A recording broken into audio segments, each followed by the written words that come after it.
new, new chapter. The chapter name is progress. Less is a good thing. The first section is embrace embrace constraints.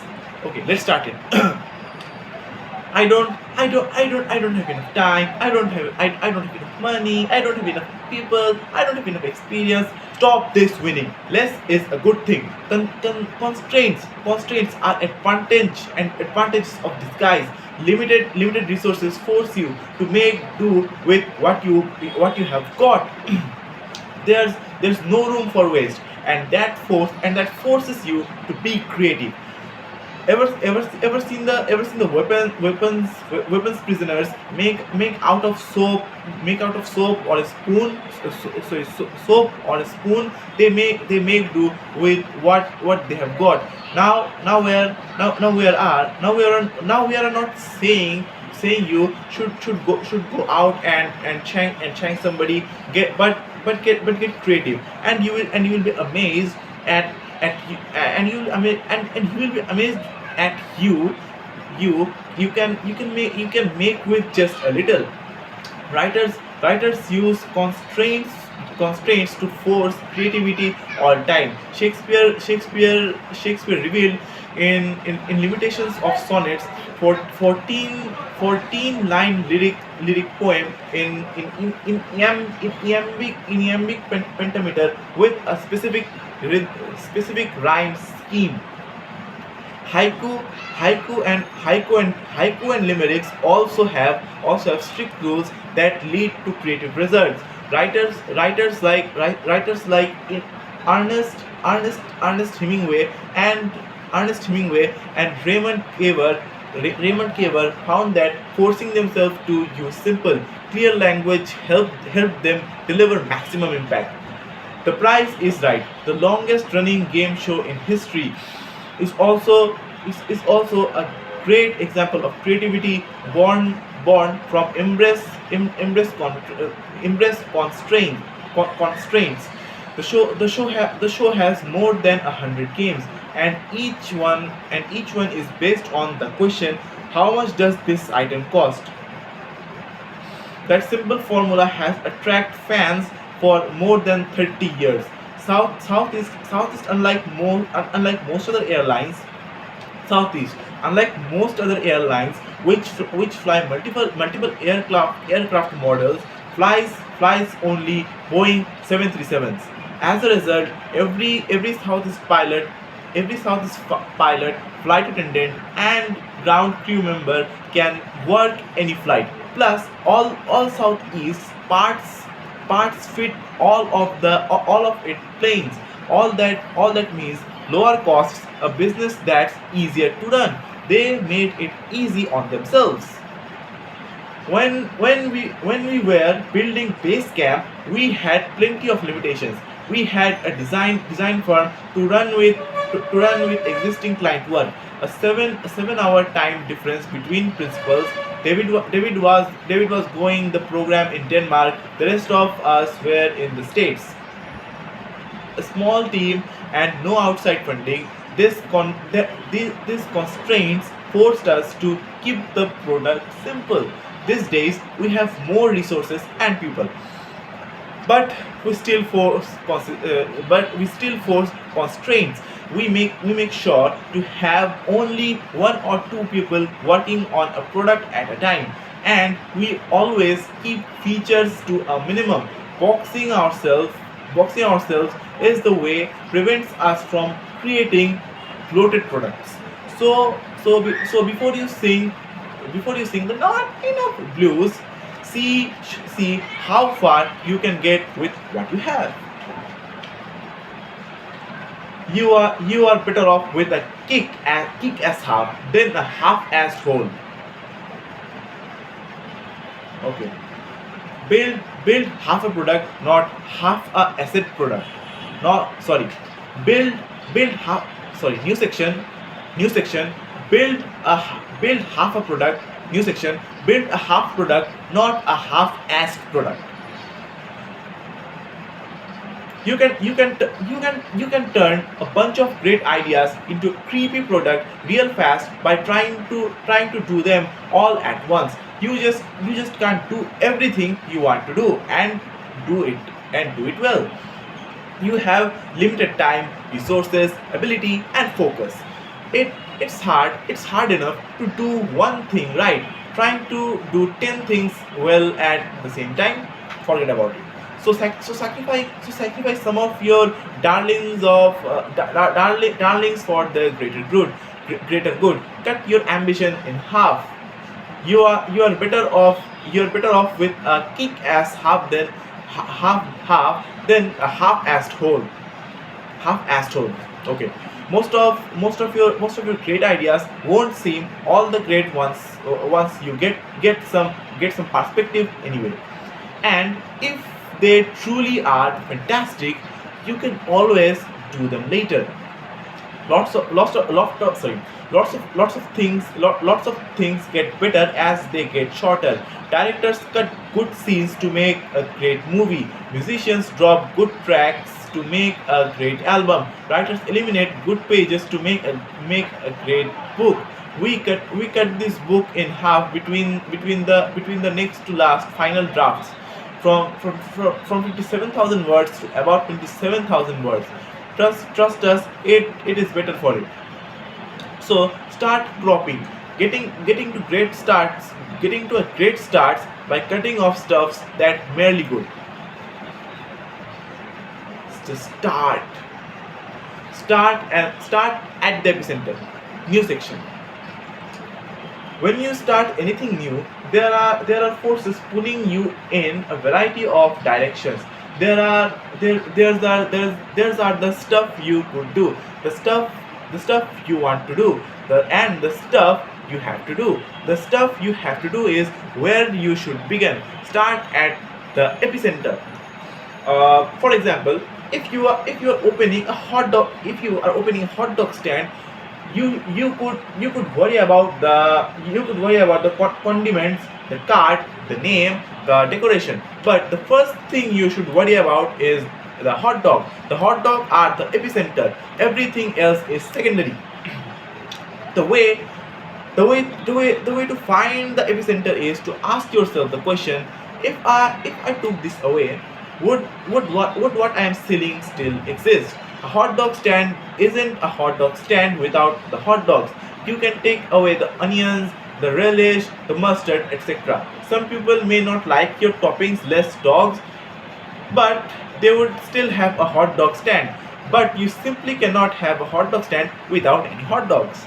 So figure out your epicenter. Which part of your equation can be removed. If you can continue to get by without this thing or that thing, then those things aren't the epicenter. When you find it, you will know it. To focus all your energy on making in the best it can be. Everything else you do depends on that foundation. Basics. Ignore the details early on. New section. Ignore the details early on. Architectures. Sorry. Okay. So architects don't worry about which tiles go in the shower, or which brand of dishwasher to install in the kitchen until after the floor plan is finalized. They know it's better to decide these details later. You need to approach your idea the same way. Details make the difference. But getting infatuated with details too early leads to disagreement, meetings, and delays. You get lost things that don't really matter. You waste time on decisions that are going to change anyway. So ignore the details for a while. Nail the basics first. Nail the basics first, and worry about the specific later. When we start designing something, we sketch our ideas with a big thick big thick Sharpie marker instead of a ball pen. Why? Pen points, sorry, pen points are too fine. They are too high resolution. They encourage you to worry about things that you should worry about yet, like perfecting the shading, or right or whether to use a dotted or dashed line. You ended up focusing on things that should still be out of focus. A, sharp, a sharpie a sharpie makes it impossible to drill down that deep. You can only draw shapes, lines, and boxes. That's good. The big picture is all you should be worrying about in the beginning. World World Snatchfield, famed famed drawing instructor for Walt Disney Studios, used to encourage animators to forget all details at first. The reason details just doesn't buy you anything in early stages. Besides, Besides, you often can't recognize the details that matter most until after you start building. That's happen when you see what needs more attention. You feel what's missing, and that's when you need to pay attention, not sooner. Decisions are progress. Whew. Okay, the next section is making the call is making progress. Making the call is making the progress. Making the call is making progress. When you put up decisions, they pile up. The piles ended up ignored. They dealt with in haste on or thrown out. As a result, the individual problems in those piles stay unresolved. Whenever you can swap, let's think about it, for let's decide on it, not think. It's about to decide. Commit to making decisions. Don't wait for the perfect situation. Decide and move forward. You want to get into the rhythm of making choices. When you get in the flow of making decisions after decision, you build momentum and boost morale. Decisions are progress. Each one you make is a brick in your foundation. You can build on top of, well decide later, but you can build up on top of done. Okay. The problem comes when you postpone decisions with the hope that a perfect answer will come to you later. It won't really. You are as likely to make a great call today as you are tomorrow. An example for our world. For a long time, we avoided creating an affiliate program for our products because the perfect solution seemed a way too complicated. We would have automate payments, mail out checks, figure out foreign tax laws for overseas affiliates, etc. The breakthrough came when we asked, what can we easily do right now that's good enough? The answer is pay affiliates in credit instead of cash. So that's what we did. We stuck with the approach for a while, and then eventually implemented a system that pays cash. And that's a big part of this. You don't have to live with a decision forever.